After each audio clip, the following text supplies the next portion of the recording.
बिस्मिल्लाहिर्रहमानिर्रहीम। My name is Zoheb नवाज़ और आज हम लोग जो चैप्टर नंबर 1 केमिस्ट्री में से जो बेसिक कॉन्सेप्ट से मुतालिक है उसको डिस्कस करेंगे और समझेंगे कि कैसे केमिस्ट्री का आगाज़ कुछ लोगों ने किस तरीके से केमिस्ट्री के बारे में आगाज़ में हमारे सामने बातें की और जिस नॉलेज को अपडेट करते हुए आज हम इस लेवल पर पहुंच चुके हैं कि हम केमिस्ट्री के बारे में बहुत कुछ जानते हैं।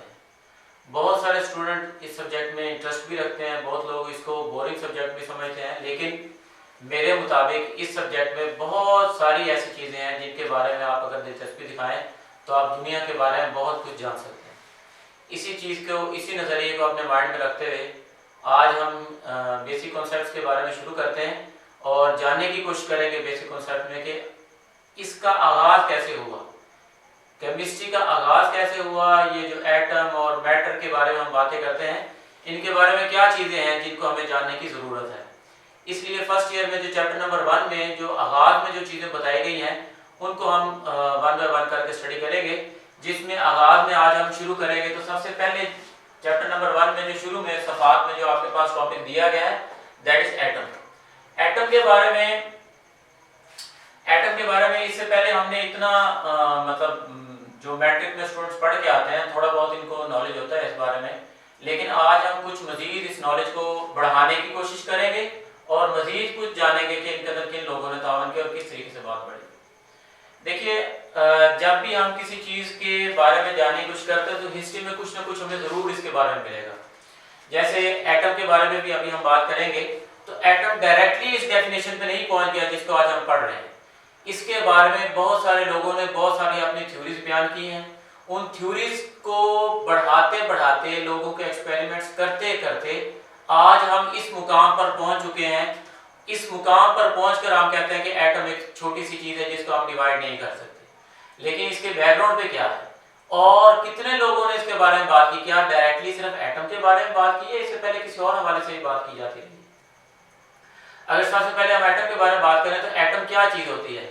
एटम वो सबसे छोटा हिस्सा होता है मैटर का जो कि किसी भी केमिकल रिएक्शन में हिस्सा डालता है और वो केमिकल रिएक्शन वकूफ पजीर होता है।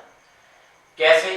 देखते हैं कि हमने छोटी सी एग्जांपल रखी हुई यहाँ पर। जैसे एक हीलियम का एटम है, नियॉन का एटम है, ये वो दो एग्जांपल्स हैं एटम की जो कि इंडिपेंडेंटली रह सकते हैं, खुद ब खुद रह सकते हैं, लेकिन जरूरी नहीं है कि तमाम के तमाम एटम जो हैं वो इंडिपेंडेंटली रह सकें।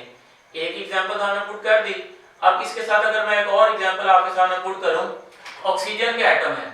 ऑक्सीजन के एटम एक अकेला एटम के तौर पर नहीं इंडिपेंडेंटली रह सकता। क्यों? इसको जरूरत पड़ती है अपने जैसे, चाहे ऑक्सीजन को, चाहे क्लोरीन ले लें, कुछ भी दूसरा एटम ले लें, और ऑक्सीजन तो ऐसा एटम है आपके पास जो पीरियोडिक टेबल के हर एटम के साथ रिएक्ट करवाता है, कंपाउंड बनाता है। इसलिए ऑक्सीजन की मिसाल हमने यहाँ ली कि ये ऐसा एटम है जो कि इंडिपेंडेंटली नहीं रह सकता, इसको जरूरत पड़ती है। लेकिन इसके ऑपोजिटली हमारे पास यहाँ पर ऐसा एटम की एग्जांपल दी गई है जो कि इंडिपेंडेंटली रह सकते हैं। अगर हीलियम का एक एटम है तो एक एटम के तौर पर, मॉलिक्यूल के तौर पर एक्ट करते हुए बिल्कुल रह सकता है। नोबल गैसेस में से दोबारा हमारे पास नियॉन की एग्जांपल है, ये भी इंडिपेंडेंटली रह सकता है। और दूसरी चीज अगर इसके अंदर हम ऐड करें, हमारे पास किसी भी एटम के अंदर जो सब एटॉमिक पार्टिकल्स होते हैं उनकी कमोबेश तादाद जो है बच्चों हमारे पास है कितनी? 100 के करीब। लेकिन ये 100 के करीब जो सब एटॉमिक पार्टिकल्स की हम बात करते हैं, ये इलेक्ट्रॉन, प्रोटॉन और न्यूट्रॉन वगैरह, ये फंडामेंटल पार्टिकल कहलाते हैं। ये इनके अलावा है 100 सब एटॉमिक पार्टिकल्स जो हमारे पास, इलेक्ट्रॉन, प्रोटॉन, न्यूट्रॉन जो है ये हमारे पास फंडामेंटल पार्टिकल्स कहलाते हैं। इनके अलावा भी पार्टिकल्स की तादाद एटम के अंदर मौजूद है जो इससे पहले लोग एटम को अगर मजीद तफसील से ना देखा जाए तो हम जो केमिस्ट्री का थोड़ा बहुत इल्म रखने वाले लोग हैं वो सिर्फ यही समझते हैं कि एटम जो होता है वो सिर्फ इलेक्ट्रॉन, प्रोटॉन और न्यूट्रॉन पर ही डिपेंड करता होता है, ये इन्हीं चीज़ों पर मुश्तमिल है। लेकिन एटम जो है, जो बकाया कुछ एलिमेंट्स के ऐसे भी हिस्से मौजूद हैं जिनके अंदर एटम के अंदर वजूद रखते हैं, जैसे न्यूट्रिनो वगैरह के आगे आप पढ़ेंगे, और भी पार्टिकल्स हैं, इनके बारे में हम आगे मजीद पढ़ने की कोशिश करेंगे। ये तो अभी कुछ कुछ बात हम एटम क्या होता है उसके बारे में, लेकिन एटम की जो डेफिनेशन अभी हमने पढ़ी कि जो केमिकल रिएक्शन में से लेता है, इसके पीछे की हिस्ट्री को भी थोड़ा सा हम यहाँ पर एक्सप्लोर करने की कोशिश करेंगे क्या है इसके बारे में।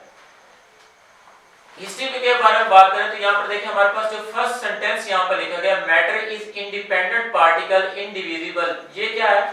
ये हमारे पास सबसे पहले डेफिनेशन दी गई थी ग्रीक फिलोसोफर्स की तरफ से, और वो लोग ये समझा करते थे कि हमारे पास जो मैटर होता है, मादा जिसे आप कहते हैं, वो ही इंडिपेंडेंट है, वो ही सब कुछ है, वो ही एक अकेले तौर पर रह सकता है। लेकिन ऐसा नहीं है, ये अब हम लोग जानते हैं ना कि अब एटम जो है वो इंडिपेंडेंटली रह सकता है। पहले के लोग यही समझा करते थे कि जो मैटर हमारे पास होता है यही इंडिपेंडेंट होता है, और ये बात सबसे पहले हमें किसने दी थी? ग्रीक फिलोसोफर्स ने बात की थी। उसके बाद जो डेमोक्रिटस है, उसका अगर हम यहाँ पर जिक्र ना करें तो ये उसके साथ ज्यादती होगी। डेमोक्रिटस ही वो पहला शख्स था जिसने एटम का वर्ड हमें दिया था, और ये एटम का वर्ड जो है ये किससे निकला है? एटमस से। और इस एटम का दरअसल मतलब होता है इंडिविजिबल, जिसको आप मजीद डिवाइड नहीं कर सकते। तो ये एक छोटी सी ब्रीफ हिस्ट्री के बारे में भी हमने जानने की कोशिश की। इसके बाद हम देखते हैं कुछ और लोग भी थे जिन्होंने इसको मजीद टॉपिक को एक्सप्लोर किया हुआ है, एटम के बारे में, मैटर के बारे में जो बातें की हुई हैं, जिनमें अगर मेन बात करें तो जैसे डाल्टन्स का यहाँ पर काम, उसको भी हम यहाँ पर अंडरस्टैंड करने की कोशिश करेंगे, समझेंगे क्या होता है। उसने दो लॉ, जो कि फिजिक्स वाले भी बहुत ज्यादा इसको डिस्कस करते हैं, conservation of mass, definite proportion, ये दो लॉ जो हैं इनको बुनियाद बनाते हुए भी इसकी डेफिनेशन जो थी एटम के बारे में, जो हमारे पास नॉलेज था, उसको अपग्रेड करने की कोशिश की। कंजर्वेशन ऑफ मास से मुराद क्या होता है? फॉर एग्जांपल आप देखते हैं कि आपके पास फ्यूल है, आप फ्यूल को इस्तेमाल करते हैं, फ्यूल से क्या होता है? एनर्जी मिलती है आपको।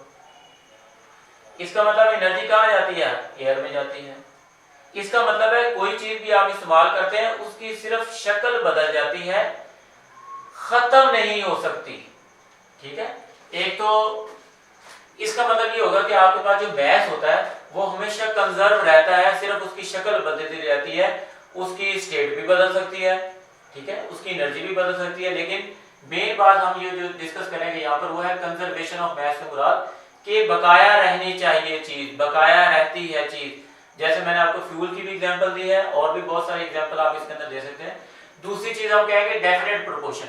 डेफिनेट प्रोपोर्शन के एग्जांपल को मैं आपको समझाने के लिए कि जो किसी भी कंपाउंड के अंदर, जैसे अगर हम यहाँ पर बात करें, हमारे पास हाइड्रोजन है, हमारे पास ऑक्सीजन है, और ये मिलकर क्या बना रहे हैं? आपके पास वाटर बना रहे हैं। यहाँ पर अगर आप देखें, इसको बराबर कर लेते हैं, इक्वेशन जो है वो बैलेंस भी हो जाएगी। यहाँ पर देखिए, अगर आपके पास हाइड्रोजन के कितने एटम है? 4। अगर इसकी प्रोडक्ट में ये शिफ्ट हुआ तो इसके अंदर कितने एटम रह गए? 4। इसका मतलब है जितने आपने एटम रिएक्शन के अंदर रिएक्टेंट्स में लिए थे, प्रोडक्ट में भी आपके पास वो चीज उतनी ही मौजूद है। ऑक्सीजन के आपने यहाँ पर 2 एटम लिए हैं, यहाँ पर भी 2 एटम है। इसका मतलब है अगर आप इन दो लॉज को, इन दो एग्जांपल से भी समझने की कोशिश करेंगे तो आपको समझ आ जाएगी कि आपके पास मास भी हमेशा कंजर्व रहता है, और जो रिएक्शन है, कोई भी चीज जो 2 एटम्स हैं, 3 है, 4 है, कुछ भी तादाद हो सकती है, जो आपस में रिएक्ट करते हैं, वो हमेशा एक फिक्स अमाउंट में रिएक्ट करते हैं, वो एक हमेशा फिक्स अमाउंट में रहते हैं। इसलिए आप यहाँ पर वर्ड इस्तेमाल करते हैं डेफिनेट प्रोपोर्शन, एक फिक्स हिस्सा जो होता है। इसके बाद अगर हम दूसरे जो साइंटिस्ट है उसके बारे में बात करें, जो कि है बर्ज़ेलियस, और इसका काम जो है 18वीं सदी में था, और ये एक स्वीडन का रहने वाला और केमिस्ट है। इसने केमिस्ट्री में बहुत मेन, मैं समझता हूँ, काम किया है, और इसलिए हमारे पास केमिस्ट्री के अंदर 2 इतनी अहम 3 चीज़ों के बारे में कहा है। वो 2-3 चीज़ें आज तक हम लोग इस्तेमाल करते हैं, जिसमें एक पहली चीज़ अगर यहाँ डिस्कस करें वो है एटॉमिक मैसेज। और ये एटॉमिक मैसेज आज के जो एटॉमिक मैसेज है उनसे बहुत ज़्यादा करीब हैं। मतलब हालांकि अगर आप इसका काम देखें तो बहुत ज़्यादा पहले की बात है, काफ़ी साल इसको गुजर चुके हैं। हालांकि उस वक्त इतनी टेक्नोलॉजी भी नहीं थी कि इस चीज़ को बहुत एग्जैक्ट तरीके से मापा जा सके एटॉमिक मैसेज को, लेकिन फिर भी इस बंदे ने जो एटम्स के मैसेज को कैलकुलेट किया था वो बहुत ज़्यादा एक्यूरेसी की तरफ जाते हैं। और अगर हम सिंबल्स की बात करें तो एटम्स को सिंबल्स देने का काम भी इसी बंदे के जिम्मे जाता है। ये अहम तरीन काम तो इस तरीके से हम इसको अगर कंप्लीट करने की कोशिश करें इस बात को, तो हम देखेंगे कि बर्जीलियस का वर्क है, डाल्टन्स का है, और हिस्ट्री में हमारे पास ग्रीक फिलोसफर्स ने, डेमोक्रेटस ने, बहुत सारे लोगों ने इसको इनपुट किया है, इसके अंदर इनपुट दिया हुआ है, जिनकी वजह से और इन लोगों के मरहून मिन्नत ही मैं समझता हूँ आज हम इस मुकाम तक पहुँच गए कि हम चीज़ों को इतना बारीक बीनी से एटम को या मैटर को जान सकते हैं। तो ये यहाँ तक है, इसके बाद हम नेक्स्ट इस टॉपिक को कवर करेंगे, तो इंशाल्लाह वो देखते हैं।